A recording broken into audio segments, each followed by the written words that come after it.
جبنا ورجل الخير عطوب. Pasukan Zionis kembali mengalami kekalahan memalukan dalam perang dengan pasukan perlawanan di Tubas. Sejumlah kendaraan militer Zionis pun rusak usai dihantam bahan peledak perlawanan.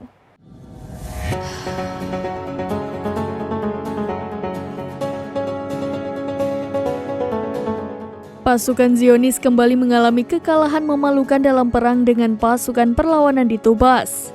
Sejumlah kendaraan militer Zionis pun rusak usai dihantam bahan peledak perlawanan. Seusai kalah, Zionis pun kepergok menyeret rongsokan jeep militer IDF untuk mundur dari medan perang.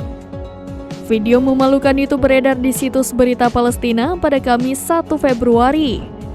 Dalam video yang beredar tampak iring-iringan kendaraan Zionis meninggalkan medan perang. Bahkan sebagian jeep militer Zionis juga tampak diseret akibat mengalami kerusakan seusai dihantam bahan peledak dari perlawanan. Sementara dalam keterangan video dijelaskan bahwa Zionis mengalami kekalahan telak dalam pertempuran sengit di Tubas. Dalam keterangan yang ditulis di Telegram, Palestine Resist mengatakan pasukan pendudukan menyeret sebuah jeep militer yang rusak setelah menjadi sasaran bahan peledak selama bentrok hebat di Tubas.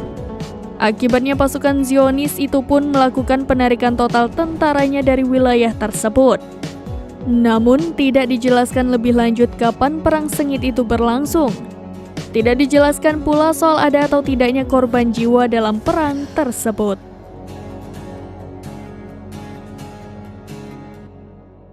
Demikian informasi terkini Syedaralun. Saksikan terus berita lainnya di kanal YouTube Serambi News, website dan Facebook serambinews.com.